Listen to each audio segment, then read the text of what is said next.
Hello everyone. So now we are moving towards our next chapter explanation, and this is a second chapter from short story, and chapter name is An Astrologer's Day. This chapter has been written by R.K. Narayan. So before we start, I would like to tell you this is a wonderful story and you would surely enjoy it, and this particular chapter is very important in the aspects of examination. So let's have a look and let's start this chapter. And there is a picture of which is related to astrology. So astrologer one, just tells you about your future and what's happening in your life and some solution. So these works are done by a person who is called astrologer, जो basically हाथ देखते हैं और आपको आपका भविष्य बता देते हैं और आपके प्रेजेंट में जो प्रॉब्लम्स चल रही होती हैं, ये सारी चीज़ें जो लोग करते हैं उनको हम एस्ट्रोलॉजर बोलते हैं. और इस चीज़ की नॉलेज रखना और इस चीज़ की स्टडी करना, इसको हम एस्ट्रोलॉजी बोलते हैं. Well, an astrologer's day is a story of an astrologer who conducts his business near a court. ये एक स्टोरी है एस्ट्रोलॉजर की जो लोगों का हाथ देखता है और भविष्य बताता है, और वो इस बिज़नेस को एक कोर्ट के पास में करता है. ठीक है. He start his work almost a midday. वो अपने जो इसका ये काम जो है वो लगभग आधे दिन तक, मिड डे आधे दिन तक ये काम करता है. बेसिकली जब रात होने लगती है तो फिर वो चला जाता है. He spreads his professional equipments which consist of a dozen cowrie shells. अच्छा, जब वो एक एस्ट्रोलॉजर है तो डेफिनेटली उसके पास बहुत से सामान भी हैं. तो जिस जगह पे कोर्ट के पास वो बैठता है तो अपने इक्विपमेंट्स को, यानी कि अपने सामान को वो स्प्रेड कर देता है, फैला देता है. और उसके पास जिस तरह के सामान है उसमें लगभग कावरी शेल हैं. कावरी का मतलब होता है आपका मरीन शेल, समुद्री जो शेल्स होते हैं वो उसके पास हैं. लगभग 12-13 शेल्स वो रखे हुए. A square piece of clothes, उसके पास एक बड़ा सा स्क्वायर शेप का एक क्लोथ का कपड़े का टुकड़ा है.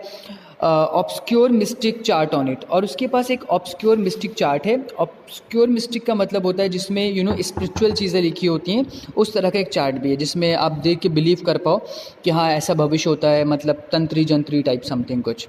अ notebook and a bundle of palmyra writing, और उसके पास एक नोटबुक भी है और एक पालमायरा भी है. Palmyra is an Asian palm tree. उसकी एक राइटिंग होती है, उससे एक वे ऑफ राइटिंग होता है, वो भी उसके पास है. तो ये कुछ सामान उसके पास बेसिकली मौजूद हैं. He is a fine getup of an astrologer. उसका जो गेटअप है, जो कपड़े पहने हुए है, जिस तरह से उसका व्यू है और उसका गेटअप है, वो प्रॉपर एस्ट्रोलॉजर की तरीके दिखता भी है. With his forehead shining with sacred ashes, उसके जो माथे पे फोरहेड जो है उस पर बहुत अच्छे से शाइनिंग कलर का एक सेक्रेड एशेस है. बेसिकली जो एस्ट्रोलॉजी जानते हैं या जो एस्ट्रोलॉजर होते हैं उनके मत्थे पे एक एशेस, राख का एक वो 3 उंगलियां बनाए रहते हैं, निशान लगाए रहते हैं. एंड वर्मिलन, और प्रॉपर वर्मिलन भी लगा है. Vermilion is a sindoor. Basically Hindu धर्म में इस चीज़ को यूज़ किया जाता है स्पेशली. तो वो सिंदूर वगैरह ये सारी चीज़ें अपने माथे पे लगाए रहता है, जिससे प्रॉपरली वो दिखता है कि हाँ एक एस्ट्रोलॉजर है. He has dark whisker and sparkling eyes. To crown the effect he wears a saffron coloured turban around his head. उसकी आंखें बहुत ही शाइनिंग और स्पार्किंग करती हुई हैं, और अपने काम को बहुत ज़्यादा इफेक्टिव दिखाने के लिए वो एक सैफ्रॉन कलर का टर्बन, अपने सर पे एक पगड़ी भी पहने हुए. He sits at a place which is frequented by all sorts of people. वो जो कोर्ट जगह पे बैठता है वो बहुत ही एक ऐसी जगह है जहाँ पे लोगों का आना जाना लगा रहता है. फ्रिक्वेंटली बार बार लोग वहाँ पे आते जाते रहते हैं. Money hawkers cry loudly near him, और बहुत से हॉकर्स आते हैं. हॉकर्स बेसिकली जो फेरी वाले होते हैं जो सामान बेचते हैं. And when it is dark he gets lights from neighbouring hawker. अच्छा, वहाँ पे कोई लाइट का प्रॉपर इंतज़ाम नहीं है, तो पास में जो हॉकर्स वगैरह हैं उनकी लाइट से वो अपना काम चला लेता है. और जैसा हम पहले भी डिस्कस कर चुके हैं कि मिड डे तक ही वो काम करता है, जैसे ही शाम होती है वो अपना पैकअप स्टार्ट करने लगता है. The astrologer was devoid of any professional training. जो एस्ट्रोलॉजर था वो किसी भी प्रोफेशनल ट्रेनिंग से डिवॉइड था. डिवॉइड का मतलब होता है लैकिंग फ्रॉम. किसी भी ऐसा नहीं कि उसने एस्ट्रोलॉजी कुछ पढ़ी थी या उससे किसी इसका एक्सपीरियंस था. तो बेसिकली वो एक्चुअली में कोई एस्ट्रोलॉजर था ही नहीं, कोई उसके पास ट्रेनिंग नहीं थी. During his youth he used to drink, gamble and quarrel. जब जो ये एस्ट्रोलॉजर था, जब वो जवान था तो बेसिकली उसकी हैबिट्स अच्छी नहीं थी. वो ड्रिंक करता था, गैम्बलिंग करता था, मतलब जुआ खेलता था, शराब पीता था, और लोगों से क्वेरल मतलब लड़ाइयाँ लड़ता था. Once he hit a fellow villager hard on his head and assuming the person dead, he pushed him into a well. एक बार की क्या बात होती है, उसके एक फेलो से उसके साथ में कोई बंदा था, उससे उसकी लड़ाई होती है और उसके सर पे कुछ मारता है, तो फिर वो बेहोश हो जाता है या मर जाता है. अब जब वो मर सा जाता है तो ये डर जाता है और उसको एक वेल में यानी कुएं में धक्का दे देता है. To hide himself from the police, he ran away and settled as an astrologer in a town. फिर उसके बाद पुलिस वगैरह का उसको डर लगता है तो वो विलेज छोड़ के टाउन यानी शहर में आ जाता है और अपने आप को एक एस्ट्रोलॉजर साबित कर देता है और एस्ट्रोलॉजी के बिजनेस में खुद सेटल हो जाता है. Even though he lacked training, he had all the shrewdness and understanding of human mind and the cause of human worries. अब जैसे कि हमने पहले ही जानते हैं उसको एस्ट्रोलॉजी तो आती नहीं थी, बट उसे अंडरस्टैंडिंग, वो बहुत ही स्मार्ट था, तो उसे ह्यूमन की एक वरीज़ के बारे में पता था. आज की इंसान किन किन चीज़ों से बेसिकली परेशान रहता है, पैसा, family, love, education, success, disease, ये सारी चीज़ें एक हम सभी को रिवॉल्व करती रहती हैं, तो उसे इन सारी चीज़ों की थोड़ी सी नॉलेज थी. That's why he could answer convincing question to his clients. इसी वजह से जो भी उसके क्लाइंट्स उसके पास आते थे उनको बहुत ही कन्विंसिंग आंसर वो देता था, मतलब जिससे उसके क्लाइंट्स कन्विंस हो जाते थे, खुश हो जाते थे.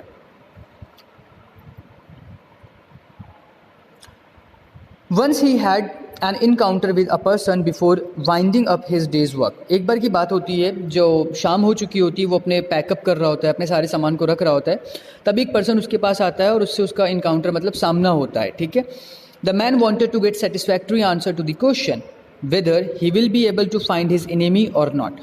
अब जो आदमी आता है उससे आंसर चाहिए होते हैं, तो फिर वहाँ पे एक डिस्कशन होता है कि मुझे एस्ट्रोलॉजी पे विश्वास नहीं है, लेकिन अगर आप मेरे सवाल का जवाब दे दो तो मैं आपको पैसे दूंगा. तो फिर एस्ट्रोलॉजर जो होता है वो कहता है ठीक है, मैं आपको सेटिस्फैक्ट्री आंसर दे दूंगा. ठीक है. तो क्वेश्चन जो वो आदमी पूछता है वो कहता है कि क्या मैं अपने एनिमी को ढूंढ पाऊंगा या नहीं ढूंढ पाऊंगा. He will be able to find his enemy और नॉट. क्या मैं अपने दुश्मन को ढूंढ पाऊंगा या नहीं ढूंढ पाऊंगा. The astrologer recognized him as his enemy in that dim light. Astrologer जो होता है, फिर वहाँ पे लाइट तो होती नहीं है, फिर एस्ट्रोलॉजर यहाँ पे चीज़ नहीं दी है, और वो एक पास की लालटेन की थोड़ी सी रोशनी आ रही होती है और एक माचिस जलाता है और उसका फेस देखता है और देखते ही समझ जाता है कि ये वही एनिमी जिसको इसने मारा था. He was the person whom he pushed into a well. वो समझ जाता है कि ये वही पर्सन है जिसको उसने मारकर वेल यानी कुएं में फेंका था. Thinking he was dead. और वो ऐसा सोचता था कि वो बंदा मर चुका है, बट एक्चुअली में वो जिंदा था. The astrologer struck a bargain with him. तो एस्ट्रोलॉजर जो होता है फिर वहाँ पे उस पर्सन से बार्गेनिंग करने लगता है कि ठीक है, मैं आपको सेटिस्फैक्ट्री आंसर दे दूंगा कि वो मरा है या जिंदा है, लेकिन मुझे पैसे इतने नहीं, इतने चाहिए. तो बार्गेनिंग बेसिकली स्टार्ट हो जाती है. He gave such convincing answer to his question that the man was fully satisfied. उसके बाद एस्ट्रोलॉजर उसको कुछ ऐसे आंसर देता है जिससे वो मैन पूरा सेटिस्फाइड हो जाता है. तो वो क्वेश्चंस क्या होते हैं वो बोलता है, एस्ट्रोलॉजर पहले से ही बताने लगता है, क्योंकि एस्ट्रोलॉजर तो पहचानता था ये वही बंदा है जिसको मैंने मारा था, कुएं में फेंका था. तो एस्ट्रोलॉजर कहता है कि तुम्हारी जो फेस पे मार्क है, तुम्हें किसी ने सर पे मारा था और तुम्हें मरा हुआ समझ के कुएं में फेंका था. ये सारी चीज़ें तुम्हारी लाइफ में हो चुकी हैं. तो जो पर्सन होता है, जो उसका क्लाइंट बन के आया होता है, वो एकदम सेटिस्फाई हो जाता है, एकदम खुश हो जाता है, अरे इसको ये बात कैसे पता चल गई. तो फिर वो उस पर बिलीव करने लगता है और उसकी एस्ट्रोलॉजी पे बिलीव करने लगता है. उसके बाद क्या होता है, the astrologer told him that his enemy was crushed under a lorry and now he should never travel southward to avoid any more trouble in his life. उसके बाद एस्ट्रोलॉजर कहता है कि देखो जो हुआ सो हुआ, लेकिन जो तुम्हारा एनिमी था वो क्रश हो चुका है, मतलब वो कुचला जा चुका है एक लॉरी से. लॉरी बोलते हैं एक हैवी बिग व्हीकल को, ट्रक हो गया या कुछ इस तरह की बड़ी गाड़ी को. तो कोई बड़ी गाड़ी के नीचे आके जो तुम्हारा एनिमी था वो क्रश हो चुका है, कुचल चुका है, मर चुका है. तुम्हारे लिए मैं एक एडवाइस करूँगा, एस्ट्रोलॉजर उससे बोलता है कि नेवर ट्रैवल साउथवर्ड. कभी भी साउथ की तरफ तुम ट्रैवल, साउथवर्ड की तरफ ट्रैवल मत करना. अगर ऐसा तुम करोगे तो तुम्हारी लाइफ को हार्म हो सकता है, नुकसान हो सकता है. So never travel southward to avoid any more trouble in his life. अपनी लाइफ में ट्रबल से बचने के लिए इधर मत आना.